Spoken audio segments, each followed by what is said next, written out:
തമിഴ്നാട്ടിൽ കനത്ത പോളിംഗ് ആയിരുന്നു ഉണ്ടായിരുന്നത്. ഉം. 85.15 ഉം. 85.15%. തീർച്ചയായും. വലിയ പോളിംഗ് ആയിട്ട് കണക്കാക്കാനും കഴിയും. ഉം. ശരിക്കും ആ പോളിംഗ് ആർക്ക് തുണയ്ക്കും? ഇത് ശരിക്കും പോളിംഗ് ആണോ അതോ SIRന് ശേഷം വന്നതിൻ്റെ സംശയമുണ്ട്. എഫക്റ്റീവ്ലി വലിയ പോളിംഗായിട്ട് ഞാൻ കണക്കൂട്ടുന്നില്ല. കാരണം 6.4 കോടി വോട്ടേഴ്സ് ടോട്ടൽ ഉണ്ടായിരുന്നു SIRന് മുമ്പ്. SIRൽ ഏതാണ്ട് 74 ലക്ഷം വോട്ട് കട്ടായി. അതെ. ബംഗാളിൽ 91 ലക്ഷം, ഇവിടെ 74 ലക്ഷം. അപ്പോൾ താന്നു വന്ന് 5.67 കോടി വോട്ടേഴ്സായിട്ട് താന്നു. അപ്പോൾ ടോട്ടൽ വോട്ട് എന്ന് പറയുന്നത് 11.65% വോട്ട് കുറഞ്ഞു പോയി. 12%-ത്തിനടുത്ത് വോട്ടുകൾ കുറഞ്ഞു എന്നർത്ഥം. അപ്പോൾ കഴിഞ്ഞ തവണ പോൾ ചെയ്യപ്പെട്ടത് 73 സംതിങ് ആയിരുന്നു. 73% മുകളിൽ പോൾ ചെയ്യപ്പെട്ടു. ഇത്തവണ 85%, അല്ലേ? അതെ. 12%-ൻ്റെ വർധനവെന്ന് പറയാം. ഒരു 12% വർധനവ് പറയുമ്പോഴും മറുവശത്ത് 12% വോട്ട് കുറഞ്ഞിട്ടുമുണ്ട് ഇത് ടോട്ടൽ. അപ്പോൾ SIR. അപ്പോൾ അങ്ങനെ വരുമ്പോൾ ഓൾമോസ്റ്റ് ഈക്വൽ. എങ്കിലും അപ്പോൾ പോൾ ചെയ്യപ്പെട്ട വോട്ടുകളുടെ എണ്ണം എടുത്ത് നോക്കണം. കഴിഞ്ഞ തവണത്തേക്കാൾ 24 ലക്ഷം വോട്ടുകൾ എണ്ണം കൂടിയിട്ടുണ്ടെന്നാണ് പറയുന്നത്. 2021 വെച്ച് നോക്കുമ്പോൾ അത് അന്ന് ടോട്ടൽ പോൾ ചെയ്യപ്പെട്ട വോട്ടുകളെക്കാളും 24 ലക്ഷം വോട്ടുകൾ തവണ കൂടിയിട്ടുണ്ട്. അപ്പോൾ ഇൻ എഫക്റ്റ് പോൾ ചെയ്യപ്പെട്ടത് കൂടിയിട്ടുണ്ട്. പക്ഷേ കേരളത്തെ പോലല്ല. കേരളത്തിൽ 24 ലക്ഷം കൂടി എന്ന് പറഞ്ഞാൽ വലിയ സംഖ്യയായിരിക്കും. അതെ. ബംഗാളോ അല്ലെങ്കിൽ തമിഴ്നാടോ പോലും സ്റ്റേറ്റിൽ അത്രയും അല്ല. കാരണം എന്ന് വെച്ചാൽ അവിടെയൊക്കെ നമ്മുടെയൊക്കെ ഇരട്ടി സീറ്റുകളുണ്ട്. അതുകൊണ്ട് തന്നെ അത് ഡിസ്ട്രിബ്യൂട്ട് ചെയ്ത് പോയി കഴിയുമ്പോൾ നമുക്ക് ആ സംഖ്യ എത്ര എന്ന് ചോദിച്ചാൽ അതിന് നെഗ്ലിജിബിൾ എന്ന് പറയില്ല. പക്ഷേ അത് വളരെ ഉയർന്ന വോട്ടിംഗ് സംഖ്യയല്ല. ശതമാനക്കണക്കിൽ നോക്കിയാൽ വലിയ ഒരു ഉയർച്ചയല്ല എന്ന് വേണം പറയാം. പക്ഷേ ചില മണ്ഡലങ്ങളിൽ തമിഴ്നാട്ടിൽ ലാൻഡ് സ്ലൈഡ് വിക്ടറി ഏതെങ്കിലും ഒരു ഗ്രൂപ്പിനുണ്ടാവണമെങ്കിൽ 3-5% വോട്ട് ഷിഫ്റ്റ് ആയാൽ മതി ഒരു വശത്തേക്ക് ഒരുമിച്ച്. കാരണം ഏതാണ്ട് 35-40% വോട്ട് DMKയ്ക്കും ADMKയ്ക്കും തുല്യമായിട്ട് അവിടെയുണ്ട്. കേരളത്തിൽ 2 മുന്നണികളുണ്ടല്ലോ, UDF LDFും. ഇവർക്ക് ഏതാണ്ട് തുല്യ ശക്തിയുണ്ട്. ഇതേപോലെ തന്നെയാണ് തമിഴ്നാട്ടിൽ. ADMKയ്ക്ക് ഒരു 35% ഉണ്ടെങ്കിൽ DMKയ്ക്ക് 35% ഉണ്ട്. പിന്നെ ഉള്ളൊരു 30%-ത്തിനകത്ത് നിന്നാണ് ബാക്കി എല്ലാവർക്കും കോൺഗ്രസ്, BJP, അതുപോലെ ചെറു പാർട്ടികൾ കുറേ, PMK തുടങ്ങിയിട്ടുള്ളത്.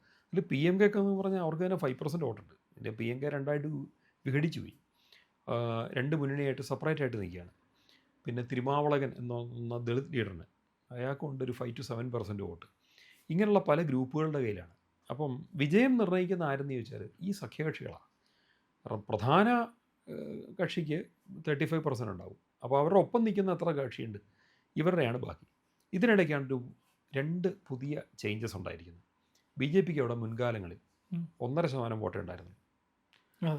അത് 2021 അല്ല അതിന് മുമ്പത്തെ അവസ്ഥ നോക്കുകയാണെങ്കിൽ 1.5%, 2% കൂടെ ഉണ്ടായിരുന്നില്ല. പക്ഷേ നമ്മുടെ അണ്ണാമലൈ പ്രസിഡൻ്റ് ആയതിനു ശേഷം 11% വർദ്ധിച്ചു. BJPയുടെ വോട്ടിംഗ് നന്നായിട്ട് കൂടി. BJPയുടെ ഫോളോവേഴ്സ്, അങ്ങനെ ഒരു അദ്ദേഹത്തിൻ്റെ രാഷ്ട്രീയ പ്രവർത്തനത്തിൻ്റെ ഗുണമാണ്. ധാരാളം യങ്സ്റ്റേഴ്സ് BJP സപ്പോർട്ടേഴ്സായി. എല്ലാ പ്രായത്തിലുള്ളവരും, വിദ്യാഭ്യാസമുള്ള ആൾക്കാർ കൂടുതൽ BJPക്ക് വോട്ട് തുടങ്ങി. ഇങ്ങനെയൊക്കെ ആയിട്ടുള്ളൊരു മാറ്റമാണ് വന്നു. ഇങ്ങനെ നിൽക്കുന്ന അവസ്ഥയിൽ ഇപ്പം BJPയുടെ എന്തായാലും പ്രസിഡന്റ് മാറി. എങ്കിലും BJPക്ക് 8%-നും 12%-നും ഇടയ്ക്ക് വോട്ട് കരസ്ഥമാക്കാൻ പറ്റുമായിരിക്കും. ആ BJP ആണെങ്കിൽ ADMKയുടെ ഒപ്പമാണ് നിൽക്കുന്നത്.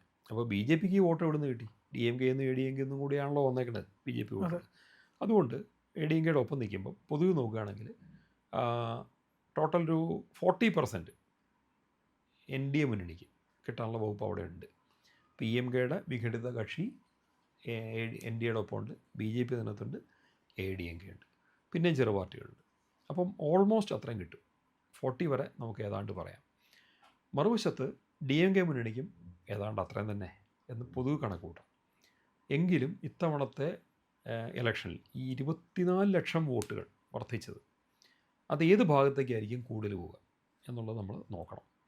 2, വോട്ടർമാർക്കിടയിലുള്ള ഭരണവിരുദ്ധ വികാരം അതെത്രയെന്ന് നോക്കണം. ഭരണവിരുദ്ധ വികാരവും പുതിയ വോട്ടേഴ്സിൻ്റെ ചാഞ്ചാട്ടവും.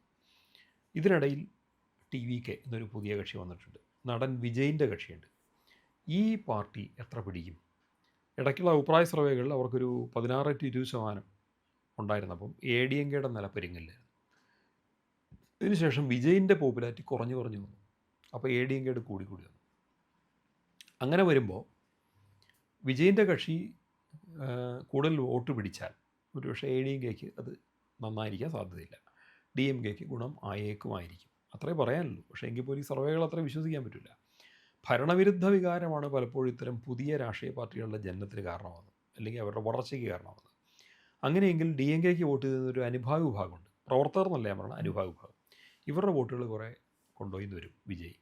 പിന്നെ എ ഡി എം കെ ഒരു നടൻ്റെ പാർട്ടിയായിരുന്നു. പുതിയൊരു നടൻ വരുമ്പോൾ അവർക്ക് വേണമെങ്കിൽ, ഒരു നടനാണല്ലോ, അങ്ങനെ ഒരു പുതിയ ലീഡറിനെ അവർക്ക് വേണം സ്വീകരിക്കാം. അങ്ങനെ കുറേ വോട്ടുകൾ അങ്ങോട്ട് പോവാം. ഇതുകൊണ്ട് ടോട്ടലി കൺഫ്യൂസിങ് ആണ് തമിഴ്നാട്ട് രാഷ്ട്രീയം. എങ്കിൽ പോലും വോട്ടിംഗ് ശതമാനത്തിൽ ഒരു വർധന ഉണ്ടായി എന്ന് തന്നെയാണ് വിശ്വസിക്കുന്നത്. അതുണ്ടായി കാണണം. ഉണ്ടായെങ്കിൽ നോർമലി ഭരണവിരുദ്ധ വികാരത്തിലേക്കാണ് അത് വിരൽ ചൂണ്ടുന്നത്. ഭരണവിരുദ്ധ വോട്ടുകൾ എ ഡി എം കെക്കും ടി വി കെക്കും ഇടയ്ക്ക് സ്പ്ലിറ്റായാൽ സ്റ്റാലിന് നല്ലതാണ്. സ്പ്ലിറ്റ് ആകുന്നില്ല, ഭരണവിരുദ്ധ വികാരം എ ഡി എം കെക്കാണ് അനുകൂലമാവുന്നതെങ്കിൽ അവർക്ക് ഭരണത്തിൽ വരാൻ പറ്റും. 2% വോട്ട് ഷിഫ്റ്റ് ധാരാളമാണ് ഭരണത്തിൽ വരാൻ. പിന്നെ ടി വിക്ക് ഇതിനകത്ത് എത്ര വോട്ട് ആരുടെയൊക്കെ പിടിക്കും അത് ഇപ്പം നമുക്ക് നിലവിൽ അറിയില്ല. അയാൾക്ക് എത്ര സീറ്റ് കിട്ടും അതും ഉറപ്പില്ല. 10 സീറ്റ് താഴെ ചിലപ്പോൾ കിട്ടാൻ സാധ്യതയുള്ളൂ എന്ന് വേണേൽ പറയാം. അത് കൂടുമായിരിക്കുമോ അത് നമുക്കിപ്പോൾ ഉറപ്പുള്ള കാര്യമല്ല. എങ്കിലും അവിടുത്തെ പ്രധാന മുന്നണികൾ വീതം വെച്ചെടുക്കുന്നത് അത് എങ്ങനെയായിരിക്കും, അതിനപ്പുറം കടന്നിട്ട് മുന്നോട്ട് പോകാൻ ടി വി കെക്ക് പറ്റുമോ തുടങ്ങിയുള്ള ചോദ്യങ്ങൾ മുന്നിരിക്കുകയാണ്. എങ്കിലും ഇപ്പോഴത്തെ സാഹചര്യത്തിൽ പൊതുവായിട്ട് തമിഴ്നാടിൻ്റെ കാര്യത്തിൽ പറയാനുള്ളത് ഭരണവിരുദ്ധ വികാരം എന്നുള്ളത് അവിടെ ഉണ്ട്. അത് ആർക്ക് അനുകൂലമാകും എന്നുള്ളതിനാണ്. ഡി എം കെയുടെ ഉറച്ച വോട്ടുകൾ ഡി എം കെയുടെ അകത്ത് തന്നെ നിൽക്കുന്നത് ഡി എം കെക്ക് നല്ലതാണ്. എ ഡി എം കെയുടെ ഉറച്ച വോട്ടുകൾ അവിടെ തന്നെയാണ് നിൽക്കുന്നത്. പിന്നെ എ ഡി എം കെക്ക് അനുകൂലമായിട്ടൊരു കാര്യം എന്ന് പറയുന്നത് എ ഡി എം കെയുടെ എൻ ഡി എയിലെ ഏറ്റവും പ്രധാന ഘടകകക്ഷിയാണ് എ ഡി എം കെ. അത് പ്രധാനമായിട്ട് 2 ജാതി ഗ്രൂപ്പുകളുടെ വോട്ടുകളാണ് അവരെ സഹായിക്കുന്നത്. ഒന്ന് കൊങ്കുനാട്ട് ഗൗണ്ടർമാർ, മറ്റത് മറവർമാർ. ഈ 2 ഗ്രൂപ്പ്. എടപ്പാടി പളനിസ്വാമി കൊങ്കുനാട്ട് ഗൗണ്ടർമാരുടെ നേതാവാണ്. അവരുടെ വോട്ടുകൾ കംപ്ലീറ്റ് സെക്യൂർ ചെയ്യാൻ അദ്ദേഹത്തിന് പറ്റും. മറവർ സമുദായത്തിൽ നിന്ന് ഉണ്ടായിരുന്നത് പനീർശെൽവമായിരുന്നു. അദ്ദേഹം ഇപ്പോൾ പാർട്ടി വിട്ട് വേറെ പാർട്ടി ഉണ്ടാക്കി ഡി എം കെയുടെ കൂടെ പോയി. പക്ഷേ അതേ സമുദായത്തിൽപ്പെട്ട ദിനകരൻ ശക്തമായിട്ട് എ ഡി എം കെയുടെ ഒപ്പമുണ്ട്, എൻ ഡി എ മുന്നിൻ്റെ ഭാഗമായിട്ട് നിൽക്കുന്നുണ്ട്. അങ്ങനെ വരുമ്പോൾ മറവർ ആൻഡ് ഗൗണ്ടർ വോട്ടുകൾക്കിടെ സ്പ്ലിറ്റ് ഉണ്ടാകാൻ സാധ്യതയില്ല. ആ വോട്ടുകൾ ഒരുമിച്ച് എ ഡി എം കെയിൽ വരാനാണ് സാധ്യത. ഇങ്ങനെ വന്നാൽ എ ഡി എം കെക്ക് ഭരണത്തിൽ വരാൻ പറ്റും. കാരണം സംഘടനാപരമായിട്ട് കൂടുതൽ അണികളുള്ളത് എ ഡി എം കെക്കാണ്. അത് ഈ ഒരു ഇൻറ്റഗ്രിറ്റി ഉണ്ടാവണമെന്ന് മാത്രമേ ഉള്ളൂ. ഇൻറ്റഗ്രിറ്റി ഉണ്ടായി എന്നാണ് ഞാൻ വിശ്വസിക്കുന്നത്. അങ്ങനെയെങ്കിൽ എ ഡി എം കെക്ക് തീർച്ചയായിട്ടും അത് ഗുണകരമാണ്. ഇത്രയും കാര്യങ്ങൾ നമുക്ക് ജനറലി തമിഴ്നാട് രാഷ്ട്രീയത്തെപ്പറ്റി പറയാം. പിന്നെ വിജയിൻ്റെ പാർട്ടി ഉണ്ടാക്കാൻ പോകുന്ന കുറച്ച് ഇമ്പാക്റ്റ് ഉണ്ട്. അത് ഭരണവിരുദ്ധ വികാരമാണ് അവരുടെ വോട്ടായിട്ട് മാറുന്നതെങ്കിൽ അതും എ ഡി എം കെക്ക് ഗുണകരമാകും. പൂർണ്ണമായിട്ട് അവിടെ കിട്ടുന്നില്ലെങ്കിൽ പോലും സ്റ്റാലിന് എതിരായിട്ടൊരു കുറേയധികം വോട്ടുകൾ ഉണ്ടാകുന്നു എന്നുള്ളതാണ്.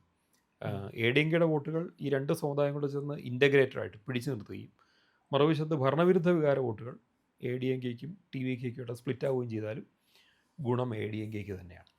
ഇതാണ് നിലവിലുള്ള തമിഴ്നാട് രാഷ്ട്രീയം. ഈ വിജയ് ഇപ്പോൾ പറയുന്നത് വലിയ മാറ്റമുണ്ടാവും, തകിടം മറിച്ചിലുണ്ടാവും. ഈ പറയുന്ന സാധ്യതകൾ അത്രയും ടി വി കെക്ക് അനുകൂലമാണ് എന്നാണ്. അത്രയും എനിക്ക് വായിക്കാൻ പറ്റുന്നില്ല. കാരണം എന്താണെന്ന് ചോദിച്ചാൽ, ഇപ്പോൾ കേരളത്തിൽ 2 മുന്നണികൾ ഫിക്സഡ് ആയിട്ട് വോട്ട് വെച്ചെടുത്ത് പെട്ടെന്ന് ഒരാൾക്കൊന്നും മാറ്റം ഉണ്ടാക്കാൻ പറ്റുമെന്ന് ആരും വിശ്വസിക്കുന്നില്ല എന്ന് പറഞ്ഞ അതേ സംഭവം തന്നെയാണ് അവിടെയും. പക്ഷേ ഡി എം കെയും പറയുന്നുണ്ട് ഞങ്ങൾക്കായിരിക്കും ഭരണവിരുദ്ധ വികാരമൊന്നുമില്ല, ഈ വോട്ടത്രയും കൂടിയില്ലേ. അതവർ പറയണ്ടേ, ന്യായമായിട്ട് അവർ അവകാശപ്പെടുന്നുണ്ട്. അത് അവർക്ക് എത്രമാത്രം ശരിയായിട്ട് റീഡ് ചെയ്യാൻ പറ്റുമെന്ന് എനിക്ക് തോന്നുന്നില്ല. കാരണം ഭരണവിരുദ്ധകാരം ഓൾറെഡി അവിടെ ഉണ്ട്.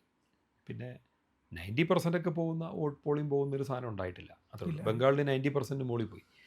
പക്ഷേ ഒരു കാര്യമുണ്ട്, ബംഗാളിൽ വോട്ട് ചെയ്യിപ്പിക്കാണ്ട് വെച്ചുകൊണ്ടിരിക്കുമായിരുന്നു ആൾക്കാർ, ഭീഷണിപ്പെടുത്തി. ഇവിടെ അങ്ങനെയല്ല.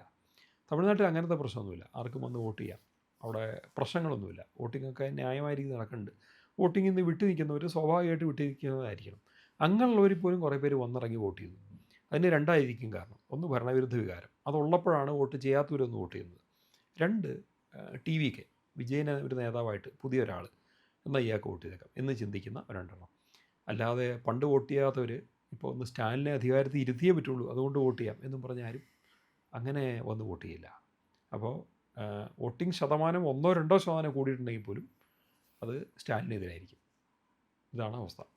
പ്രിയപ്പെട്ട പ്രേക്ഷകരെ, ഞങ്ങൾ ഇന്ത്യ ലൈവ് പതിപോലെ നമ്മൾ പറയുകയാണ്, മാധ്യമങ്ങളിൽ വരാത്ത, മറ്റു മാധ്യമങ്ങൾ പറയാത്ത വാർത്തകളാണ് നിങ്ങളുടെ മുന്നിലേക്ക് കൊണ്ടുവരുന്നത്.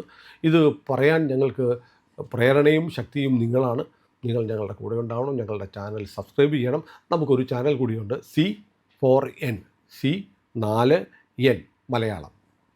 നമ്മൾ ഈ തെരഞ്ഞെടുപ്പൊക്കെ ആയതുകൊണ്ട് കൂടുതൽ വാർത്തകൾ നമ്മുടെ ഈ പ്ലാറ്റ്ഫോമിൽ തന്നെ കൊടുക്കാൻ കഴിയാത്തതുകൊണ്ടാണ് C4Nൽ പുതിയ വാർത്തകൾ കൊടുക്കുന്നത്. അപ്പോൾ ആ ചാനലും കൂടി ഒന്ന് സബ്സ്ക്രൈബ് ചെയ്യണം. ഇന്ത്യ ലൈവ് ഉറപ്പായിട്ടും ചെയ്യണം. C4N കൂടെ, C4N, C എന്ന് പറഞ്ഞാൽ ക്രെഡിബിൾ, ഫോർ എൻ നേഷൻ, രാജ്യം. നമ്മുടെ രാജ്യത്തിന് വേണ്ടിയാണ്. രാജ്യം വിട്ട് ഒരു കാര്യവും ഇന്ത്യ ലൈവിനില്ല. അതുകൊണ്ട് ഞങ്ങളുടെ കൂടെ ഉണ്ടാവണം എന്നുകൂടി അഭ്യർത്ഥിക്കുന്നു.